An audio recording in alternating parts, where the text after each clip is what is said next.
Eagles fans, you're now locked into the Think Eagles YouTube channel with Pablo Gary, the #1 Eagles fan from Maryland. Kick it and go, kick it and go. We'll step on, spin, move, and zone, go. Off the sideline, a touchdown, and put on the show. Kick it and go. I had to kick off, and go.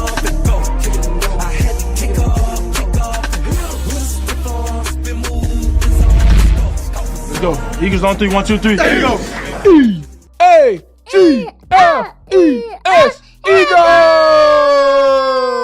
What is going on, Eagles Nation? Welcome back to the channel. My name is Pablo Gary, man. This is Think Eagles, and in today's video, man, first of all, welcome back. It's been a crazy off season. I haven't done a video in I don't know how long, man, so I'm excited to do this video. We're gonna talk a little bit about everything because there's so much going on in Philadelphia. You have the draft, and I think the Eagles A+ on that, you know, just thinking about everything that we did, and we'll get into that. Makai Lemon, the big fella, 6'9", Eli Stowers. I don't like when people get his name wrong. Eli Stowers. No, it's not Stowers, it's Eli Stowers. So the entire draft I thought was really, really solid, and I feel like the Eagles are definitely better. Janai Greenwood, we added some pieces. So let's talk about A.J. Brown really quick, because he's the hot topic, and we knew this was going to happen. Obviously, with everything going on with trade speculations and trade rumors, they gave us a date, June 2nd. They said it was going to get done, said this is when it was going to happen. And so A.J. Brown, he was at the facility the other day. It's kind of weird, and this is my plight with A.J. Brown. It's like, you caused all of this drama. You have a camp that you hosted in Philly for the kids, and you're talking to children, and you're telling the kids, hey guys, don't believe anything that you hear out there. Like, what are you talking about, AJ? You address, think about this now. A.J. Brown addressed 5 to 10-year-olds before he addressed hard-working Eagles fans. They paid hundreds to $400 to thousands upon thousands of dollars to see him play. And he goes out there. His son is leading the Eagles chant because that's all he knows. And AJ is just half chanting the Eagles chant. He's like, no matter what you hear out there, just whatever. Come on, AJ. And then there was this video that he put together, some social media piece where he's talking about, yeah, man, just be a man of your word, keep your word, this about your word, that about your word. And I'm sitting up here saying, wait a minute.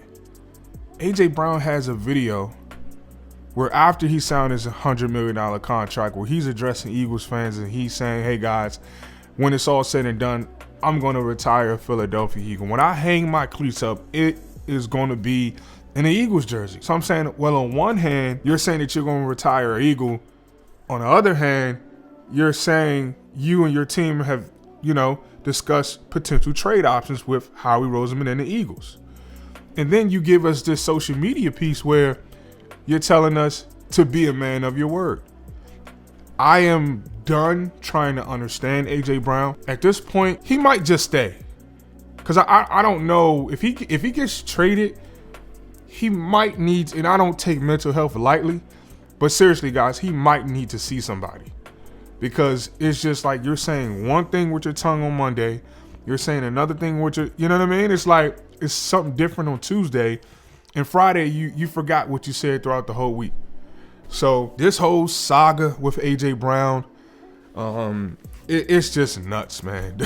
You're sitting in front of teenagers, 10-year-olds, 5-year-olds, and telling them whatever they hear in the media.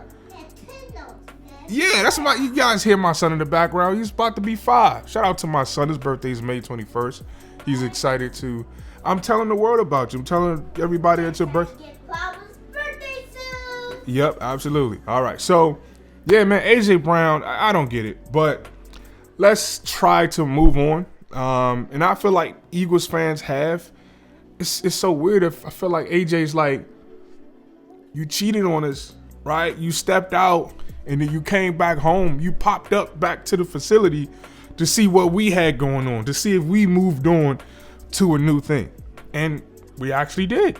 Makai Lemon, he's our new thing. He's our main squeeze.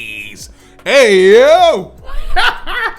Pause the whole squeeze. Pause all of that. But listen, Makai Lemon getting to the draft.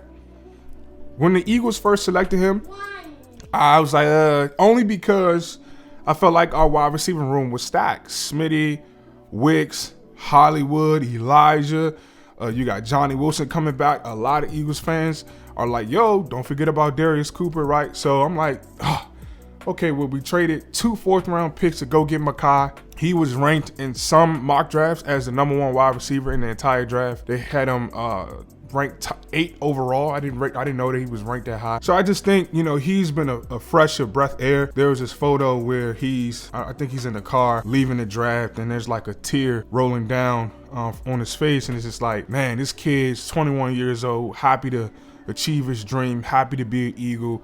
And to me, that was refreshing. That's what we needed, especially with all of this A.J. Brown drama. You just needed to know that somebody in the wide receiver room, they cared to be here, and they want to put on the midnight green helmet, man, and go out there and play for the Eagles. And Makai Lemon, he's certainly that guy, and he's been excited. Everybody's just kind of playing off of his name, and so just him coming in being it's just a restart. It's a reset. It's refreshing. So I think he's done very well. There was some videos on social media where he was getting into his routes, and man, it was one route where his shin was like parallel to the ground and he burst out of it. It's like, oh, this dude, he could be a player. So for me, I'm going over 650 yards for Makai Lemon his rookie year. I think he's going to be a lock at the offensive rookie of the year for sure.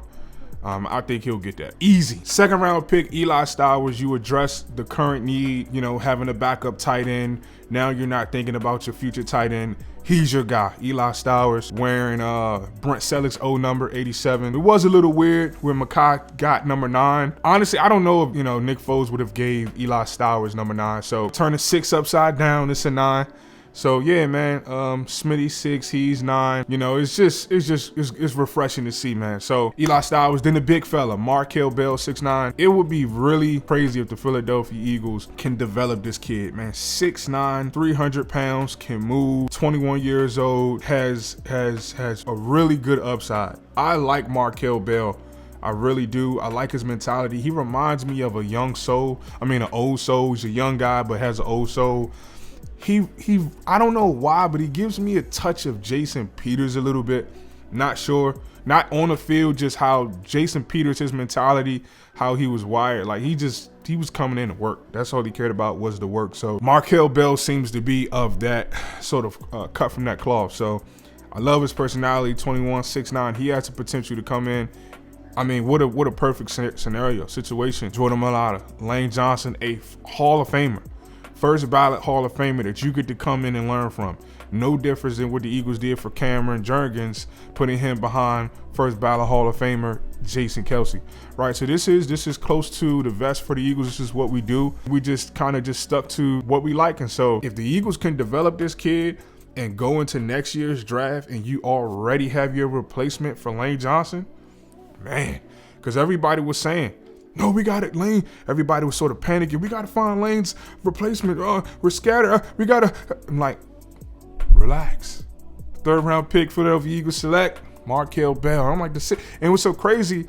On my Madden franchise, I kid you guys not, I drafted this kid every single time. Because I was just intrigued by the measurements. Hey, yo. Pause. I don't know if I could bounce back from that one. That's kind of crazy. Intrigued by the measurements. Listen, man, the guy's 6'9". 6'9", 350, 21 years old. I'm like, yeah, and I had him playing guard, right? So, yeah, man, I thought we did good. So, the rest of the draft, solid. Feel like it was just picks. Cole Payton back up. We're going to be trading Tanner McKee. I do like Michael Morris, the guard out of Georgia, 5.0. I love the fact that, he went to Georgia with Jalen Carter, Jordan Davis, Nolan Smith, all of those guys, and he got reps against those guys. So he's been training against Jalen Carter since college, and now he gets to come in. he may be a sneaky pick that may actually, I know he's going to make the roster, but actually push for some starting playing time. Be honest with you guys. Micah Morris, 5.0, you know he's going to get the playbook down pat. Big physical guy, 6'5", 6'6", right guard, very young.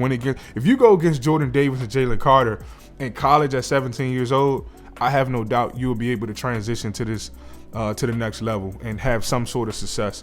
He's definitely going to push Tyler Steen for that right guard spot for sure. So, yeah, man, is there anything else? Jonathan Grenard, solid pick. Honestly, I thought it was a little rich. To be honest with you, I thought $100 million was a little rich, but you know how Howie Roseman does his deals. I guess he adds on these void years, so it's really like a 3-year, $50 million deal. It's less than we paid Jalen Phillips. I'd rather pay Jonathan Grenard what we paid him, $100 million, than Jalen Phillips $130. $130, and you've never had a double-digit sack season. Can't do that. Jonathan Grenard, he can impact, he can affect the game, all different levels. And I also think he's adding a lot of leadership qualities to this team as well. You know, when you get guys like A.J. Brown out of the building, you need guys to step up. And I think it's a big opportunity for him to step up on that defense. Those guys are still young. They need a leader, a proven leader like him. So, yeah, I think the defensive line will benefit. Yeah, man. So I think that's going to be it for me, guys. I just want to throw this quick video up, man, on Sunday for you guys, just to let you guys know what I'm thinking about. Honestly, right now, I'm just excited. I do feel like we have to do something to address the safety spot. I personally don't feel comfortable. You know, we'll see. I'm not saying that Mike Epps is not serviceable. I'm just saying, for me, when you pay Tyreek $12 million and you got Quinyon Mitchell and you got Cooper DeJean and you got this phenomenal front, you gotta know that you're going into this season with a guy at safety, like, because the safety ties everything together. They make sure there's no home runs on your defense. And drafting the kid out of Texas Tech, maybe he could come downhill, get some tackles, but I don't know. In the perfect world, maybe if I was Howie Roseman in the draft, I would have selected McNeil Warren at safety at 54 over Eli Stowers. Maybe I trade up. Right, but those picks, those 4th round picks, we used to go get Makai Lemon. So I don't know. It would be interesting to see later on to see, you know, how it all shakes out. But I thought McNeil Warren at 21 years old, having that Toledo tie with Quinyon Mitchell, I probably would have mortgaged my future picks, potentially maybe a third. It's probably the highest I would go to ensure that I can get Eli Stowers and McNeil Warren. Kind of feel better coming into the season with the young safety piece, but you still have next year. So, you know, next year's draft is going to be in Washington, D.C., and I'm going to be there, and I'm super excited. But yeah, that's a whole different video, man. But yeah, the draft is come and gone. The Eagles, we got better, a lot better right now. We are just waiting on A.J. Brown to make his final exit. It seems like he's doing that.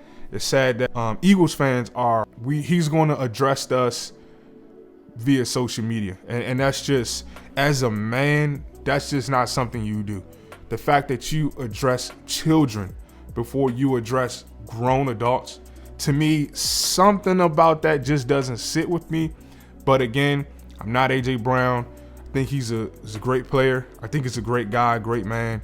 You know, he is human like all of us. He's human like all of us. So it is what it is, but I do wish him peace. You know, there are a lot of players, man, taking their lives, and sometimes players, they ask for help in weird ways, and I'm just hoping this is not one of those situations where A.J. Brown is, you see the money, you see him getting married, and you see, you know, all of this stuff, and it just kind of goes over your head. Like, is he having like one of those Michael Beasley type of episodes where he's crying out for help? You know what I mean? So I don't know, man, but I appreciate you guys checking out today's video. I'm excited. I got some live streams coming up. Make sure you like, share, subscribe, so you guys know when I'm going on live or when I'm dropping another video. Turn your notification bells on, man. And until next time, I am Pablo Gary. You've been locked into Think Eagles, and I will catch you guys later. Be blessed. Have a great week, and go Birds. Peace.